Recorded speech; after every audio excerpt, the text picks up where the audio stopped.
hayo ni maoni yake, ni maoni yake, lakini naona mambo yanazidi kuwa matamu.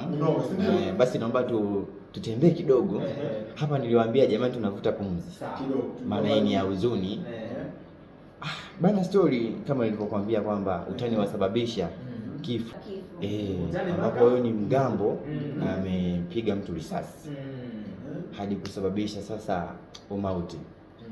Hapo naomba nivute pumzi ndefu kabisa. Na story iko hivi.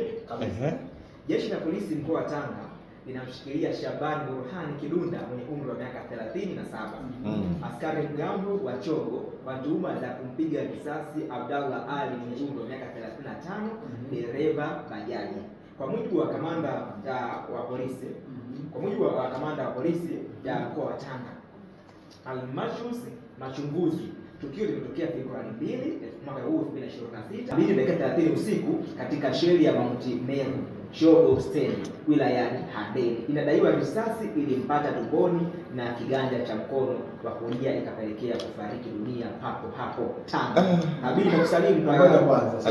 Habari. Unajua kidogo imekuuma sana. Usilie sasa kaka, macho yangu nakuelewa. Sasa hiyo sheli ya Mount Meru hapo. Yaani hakuna huyo mgambo yeye naye akaamua bwana kwa sheria mkononi, ndio anaenda kushikilia mkononi kupiga risasi dereva bajaji. Kilichonishangaza Gingo ni kwamba kumbuka mgambo haruhusiwi kutembea na bunduki. Lakini hapo kilichonishangaza kingine walikuwa kwenye utani. Sasa utani imekuwaje hadi ikapelekea sasa unaamua mwisho na koki ile bunduki? Sasa sijajua ilikuwa ni aina gani ile ya bunduki hadi mshoga na koki. Mimi kila nikijiuliza kwa kweli sipati majibu. Yaani huu ni utani wa aina gani mpaka kuja kwenda kupelekea na mtu unakuwa serious mpaka unapatwa na hasira, unaamua sasa unamtandika mwenzako, unampiga shamba sio tena bila hata huruma. Unajua hapa juu kuna maswali mengi ya kujiuliza. Kwamba hawa wamekuwa wakitaniana kwa muda mrefu, cha kwanza unaelewa. Na kimsingi kwa hali ya kawaida hata kama hamkuwa mtaniana, utani wa kawaida haiwezi kupelekea kuweza kumjeruhi mtu kiasi cha kumuua, unaelewa. Utani mtu unaelewa hasa inapelekea mpaka kumuua. Sijajua hapa hii taarifa haieleza vizuri, lakini kimsingi maoni mko wadau wanasemaje? Kuna wao anasema msiwatanie mashabiki wa Simba jamani. Sasa huyo amewaza mbali sana, amewaza mbali sana.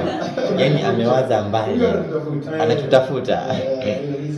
Mwingine huko katika mtandao wa kijamii anasema hivi, kwa hiyo sio polisi tena ni mgambo? Akawa anashangaa. Unajua ni kwa nini? Mgambo haruhusiwi kutembea na nini? Na silaha ya kuua. Lakini kingine ambacho ni polisi na kwa nini nawe ni mgambo na sio polisi? Kingine ambacho nimejiuliza, huyu alikuwa ni mlinzi kwenye sheli, si ndio? Ndio.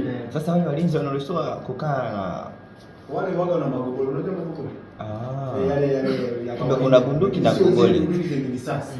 Kumiliki bunduki yenye risasi mpaka uwe na leseni. Au uwe na kibali maalum.